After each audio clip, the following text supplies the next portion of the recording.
What about now? How about now, everybody? Can you guys hear me? See if we can get a confirmation that we now have audio. It looks like everything looks good. Looks like everything came up now. I think what happened is... There you go. Thank you, Mr. Doughboy356. Thank you very much for that. I think what happened was I plugged my mic into a different USB port, and so OBS was not picking it up. But once again, guys, thank you for stopping by. Thank you for stopping by. It is 10:10 here, Central Standard Time. Just wanted to go live and talk about a particular topic that I get asked a lot about within my photography. So if you guys are new here to the channel, welcome. Please consider subscribing, punching that big red button and that bell icon so you are notified each time we go live or post a video. My name is Jose Ortiz, your gracious host. If you can do me a favor and like this stream and then share it out, see how many people we can get live in here. Rules of the chat are quite simple. Interact with channels that are in here. By all means, if you like the channels, support them, subscribe to them. Don't care what word you use, just as long as you don't use sub for sub, just as long as you don't say, hey, I got you, you get me. No bell icons, none of that stuff. Just be natural. Just approach people and talk to them as if we were meeting face to face. You wouldn't just walk up to somebody, say, I belled you, and then walk away. It's really all that I ask. But once again, guys, thank you for joining me today. Excuse me, allergies are super bad here. So what we're going to talk about today is film photography and specifically point and shoot cameras. Now, a lot of times in photography, especially when you're first starting out, you want to get a camera that allows you to capture the moments. You don't really want to focus on a whole lot of the specifics of it. You want to worry about framing. You want to worry about positioning. You want to work about scene, how you're going to reconstruct what it is that you wanted to see. So if you're at a place and you're wanting to capture a particular car or a boat or a scene like a mountain scene, landscape scene, things like that, you definitely want to frame the shot because framing is going to be super important.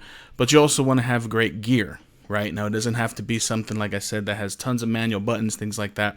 I have captured some great images with some point and shoot cameras, and we're going to work our way through what I believe are some of the top point and shoot cameras. So the first one we're going to look at, two of them are from Olympus and one of them is from Nikon.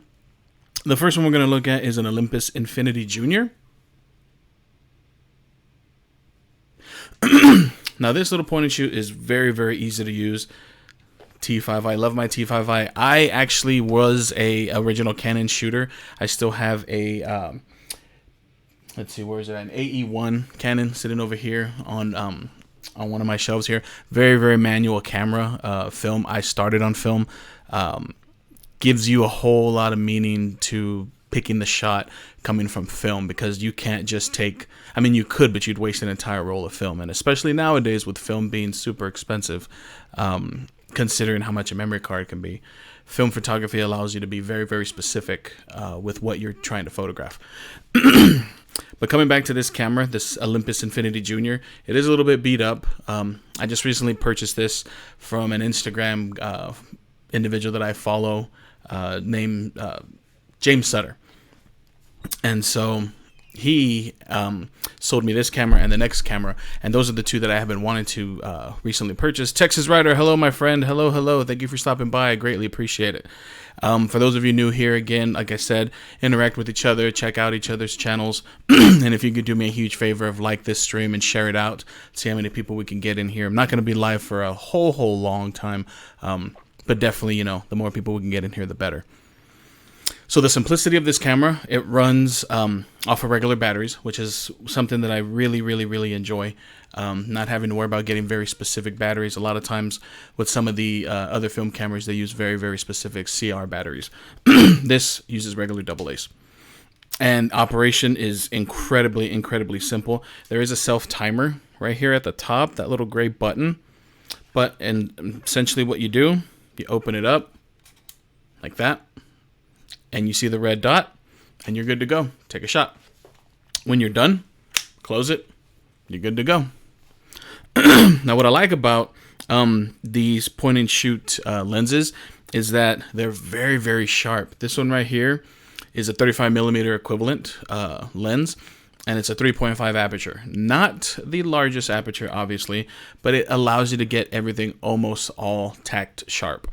Especially if you get one of these cameras in pretty decent shape. Now, some of these cameras are 20-30 years old, but you can still produce very amazing results with this little guy.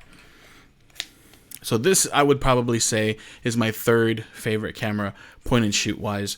Very super simple, very easy to use. Again, if you're trying to get into film photography and you're wanting to capture more analog style images, I can scarcely think of a better camera than this little bad boy right here. Currently, I have it loaded with some Fujifilm 400 speed. Yeah, 400 speed film. So again, great camera. If you're wanting to start off, look this up. It's an Olympus Infinity Junior 35mm film camera. I also do video productions and was thinking of getting a Sony a6400. For one thing that I can definitely vouch for with Sony cameras is that they have great color reproduction. If you know, I mean, each camera has its own style. I personally shoot a lot of Fuji. However, the small compact point and shoot digital camera that I highly recommend, and that's going to come out in another video, is a Sony camera. So stay tuned to that. I plan on probably going live and kind of talking about those. I only own one point and shoot camera now. We have about 2 or 3 in the family, but they belong to my wife and my daughter. I personally, though, shoot If it's a point and shoot and it's digital, it's a Sony camera. And a lot of my recent vlogs, if they're not shot on the Osmo Pocket, they are shot with a Sony camera. So that's something that I really, really enjoy shooting with. Now, what Sony is definitely known for, and they shouldn't be, is their menu systems. They have atrocious menu systems. So if you do get a Sony camera, Texas Rider, be sure you heavily read up with that manual, because from what I've dealt with just on a little point and shoot, and from what I've heard, some of the menu systems are pretty bad. I have the Sony AX100 4K. The AX100 or the RX100? I'm not sure if I'm familiar with the AX100. But again, Sony, great. Menus are a little finicky. I wish they would fix their menus, because again, for me personally, their menus are super terrible, but they have such amazing quality and such amazing results. So Sony is a great brand. I started off Canon. As Mr. Doughboy365 mentioned, I started off with Canon, but film. And then when I used to have a photography firm, AX100, and it's amazing color. Nice, AX100. Okay, I have to take a look at that. Not sure if I've ever heard of the AX100. But thank you very much, Texas Rider, for that input. I'll definitely take a look at the AX100 to see what that looks like. Is it a point and shoot? Is it an actual DSLR with removable lenses? What is that one? Or are those one of those bigger ones that has a really long zoom? Because maybe that's what I'm thinking of. Not really sure. Also have the GH4. See, I tried shooting with the GH4 Panasonic, but I can't get over the Fujifilm colors. I shot with Canon and Fujifilm film. 35mm film and some larger format, and it's just the colors of the Fuji. This is an actual video camera. Oh, okay. The AX100. Okay, nice. Is it I'm assuming it all shoots to SD cards, Texas Rider, if I'm not mistaken. But so let's get back to the next camera that I personally, and this was tough, because the number one camera that I picked, I mean, you could pick or choose which one between these two that I'm about to show you. But the next one is, again, it's another Olympus. And a lot of times when you hear people talking about photography, film photography specifically, old film, again, not digital, but film cameras, a lot of times people come back to Olympus. Some people start off on a Pentax, a Canon, potentially an Olympus, Nikon, a little bit, but for the most part, for me personally, I always interacted with those particular cameras. And this one specifically is the Olympus Trip AF50. Okay, now this little camera is a 28mm lens. Okay, and this little bad boy is pretty sharp. And again, with this, it is as simple as opening up this little front end. So almost similar to the other one. It's got a little knob right here, this little switcher knob right here. Okay, and all you basically do is swipe it, opens up, and you're good to go. And then right now, essentially, if I were to push the shutter, it would fire off. Okay. This one I have been shooting a ton of film with. Right now I have Kodak, I think it's 200. Yeah, Kodak 200. Great camera, produces amazing results. And what I like about a lot of these cameras is that they're sharp. They have great autofocus. When you look in, and there's a little button right there for the flash. You can see it right near the viewfinder right there. Little orange dot. And there's a little logo for the flash. What I love about these cameras is you can see the little focusing towards the center of the lens. And again, the whole point of this series right now for these point and shoots is to have a simple process when it comes to photographing. You want to focus more on the shot itself, framing, and then just worry about clicking. One of the benefits about having a point and shoot is that. Now, I do have some manual cameras that we'll go into in part 2 of this series, but this particular series is about point and shoot, autofocus, electronic, just point, shoot, you're good. While still performing beautifully and kind of producing some pretty amazing results. It is an autofocus. You can see the little AF right there. It's red. Really compact. Really easy to load. Has a little area for a strap, but since these cameras are very pocketable, I don't have straps on all of them, but this one happens to not have one. But again, great camera. If you're looking to get into film photography, either the Olympus Infinity Junior or the Olympus Trip. Okay. As I was saying, though, the Trip and this camera that I'm about to say is my #1 camera, they both can go either way.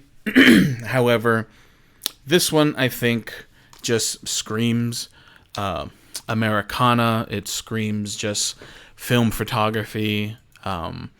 Gives you kind of like maybe like an analog feel to the body and anything like that. It is a Nikon camera.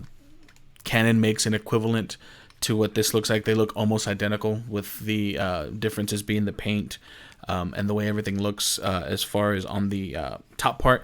But the front end of the body, everything else looks almost identical. And that is the Nikon AF 35mm.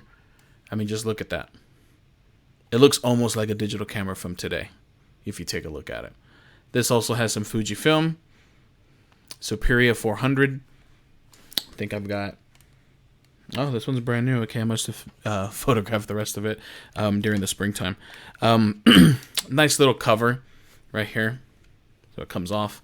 There's a little lens right here. 35mm 2.8 lens. Okay, the other one, the Olympus Trip, was a 2.8. And then the Infinity Junior, it was a 3.5. This is a 2.8 35mm Nikon lens. A lot of my recent pictures on my Instagram came, if they were 35mm film, they were shot with this camera. This thing is about, I've had it for about 6 years and have probably put upwards of maybe 60, 70 rolls of film through it. This thing is built like a tank. It is super durable, not heavy, but it's very, very thick. I mean, it's just a rectangle, basically, with some camera equipment built into it. So this thing right here does amazing, amazing things when it comes to film photography, in my opinion. The colors are what rival it if you shoot color film. Even though you are shooting the film itself, each camera, in my opinion, can render that film differently. This one gives a very, very kind of Fuji-esque film, along with the fact that I'm shooting a Fuji roll of film, which is what I really, really like. I really, really like the greens and the yellows of Fujifilm. This camera, to me, just allows me to take my photography to the next level. Now, probably one of the reasons as to why I picked this one #1, and if you are a practicing actual digital photographer, you'll know that you can experience a lot different results with your camera and with your results if you put on filters. This particular camera body allows you to screw on. It's got a screw thread, I'm sorry. So you're able to screw on filters. So sometimes if I'm shooting black and white film through this, I'll throw on a yellow filter, a red filter, a green filter, something to give me different color. And that allows you to be done with this camera. So that, along with its build quality, even though it is plastic, it's still built very, very, very well. The bottom is metal. It has a metal plate on it. It's got little accents of metal, but the body itself is mainly made of plastic. But very, very durable. Produces amazing, amazing results. The Canon AF 35mm camera. My #1 choice if you're looking to get into the world of film photography and not wanting to worry about, light metering, worrying about any type of things, worry about your lenses, manual focusing, all that good stuff. Half press the trigger, let it focus, push it all the way down, snaps the photo, and you're good to go. So those would be my top 3 lenses, or I'm sorry, my top 3 film cameras if you're trying to get into 35mm film photography. Let's see, are there any questions in the chat? King Mike D Games was in the house. Nice. Let's see. I gotta check out that camera that Texas Rider talked about, the AX100. It's an actual camcorder, I think, like an actual video camera. So that's gonna be something to take a look at. All right, now an honorable mention, I guess you can say, or something of not nearly a necessity, but something that I would recommend if you are getting into film And if you are wanting to keep film with you, because obviously, you know, one roll of film, depending on how many shots it is very, very limited. Certain rolls of film can have 24 exposures, 26 exposures, 34 exposures, 36 exposures. Some of the larger format cameras, if you shoot that medium format and whatnot in film, can sometimes only have 8 or 10 shots. So that's something to think about. But what I'm going to show you is specifically for 35 millimeter film. And if you're looking to get into that format, then something that I would highly, highly recommend, and I've talked about this when I've shown you my minimalistic camera gear, and that is a egg carton from Japan Camera Hunter. Looks like that. This thing is awesome. This thing can hold 2, 4, 6, 8, 10 rolls. I used to have a larger one, but this thing can hold 10 rolls of film. And depending on how you shoot, I have mine separated either by color or black and white. So here's just some Kodak 200 film. And then some of my Tri-X, or this is T-Max film. Black and white T-Max. And then here is the Tri-X Kodak film. I love myself some good Kodak film as well, but I absolutely, if I had to pick, I'd probably pick Fujifilm. Black and white, I do like to shoot Ilford as well, but I think for the most part, I would pick, if I was going to pick a color film, I'd probably pick some really, really good Fuji, or if not, if it was Kodak, it'd probably be the portrait film. It's expensive because of a lot of these places no longer making it. Even though there are going to be some third-party vendors that pick it up and, you know, continue to make the film. Hopefully Kodak doesn't stop everything. But I know Ilford is around, but Ilford only specializes in black and white film. So that's something to think about. But Ilford does produce some pretty amazing images. And then if you are looking to do your own prints, they also provide paper that makes their black and white pictures just look that much better. I think personally that's probably the best way to go if you're looking for black and white. Unless you're going to develop all your own stuff. Specifically, and a lot of times you can make your own film and develop your own film and have your own style that way, but that's a whole lot more deeper than just kind of beginner out. But definitely, if I were to combine any two things, I would say try to get this Nikon AF and then pick yourself up one of these. You can buy them on eBay, or you can buy them directly from Japan Camera Hunter. That's how I bought mine. This thing is awesome. Fits very perfectly into my camera body, or in my camera bag, my minimalistic setup that I have. And I mean, I could pack this in one little area of where a lens would normally go, and that's a great way to take film with me at all costs or at all times, and just be able to capture some great images with one of these cameras that I take, which lately has been this little guy right here. Has been this little guy. But also the Nikon is a great alternative as well. Are there any other questions in the chat room?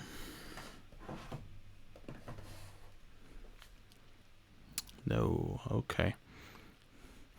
Okay, everybody. So I'm going to go ahead and stop the stream now. Just wanted to show you guys my top 3 cameras if you're looking to get into film photography.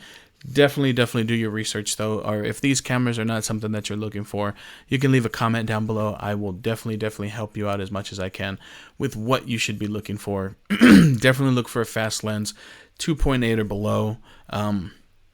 Definitely, especially if you're going to buy an older camera, especially if you're buying them off of eBay and you're not able to handhold them, just make sure that the shutter works. Just make sure that they have a fresh set of batteries in there, or a fresh battery, depending. See what kind of batteries they are, because some of these cameras can require some weird, funky batteries, and it could be difficult to find in your area. Pharmacies, CVS, Walgreens, any of those particular Crawford pharmacies could have those batteries. That's where I found them sometimes in a pinch. Unless you have big box stores, Target, Walmart would definitely have them. Best Buy will have them as well. Or you can just buy a big box of them off of Amazon if they're those weird funky CR batteries. Luckily for me, these cameras all take AA batteries, so it's very possible for you to get a couple of rechargeable batteries, keep them with you. It's very rare that they'll die. They last a long time. The battery that I have in this Nikon has been in there for about a year, maybe 9 months to a year.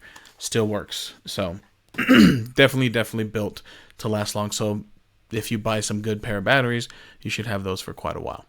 But again, if you have any questions or comments, please leave them down below. Give me a thumbs up on this video. Don't forget to subscribe if you're new to the channel. Hit that subscribe button and that bell icon so you're notified each and every time we go live. Once again, guys, this is Jose Ortiz from PetRockMedia.com signing out. Peace.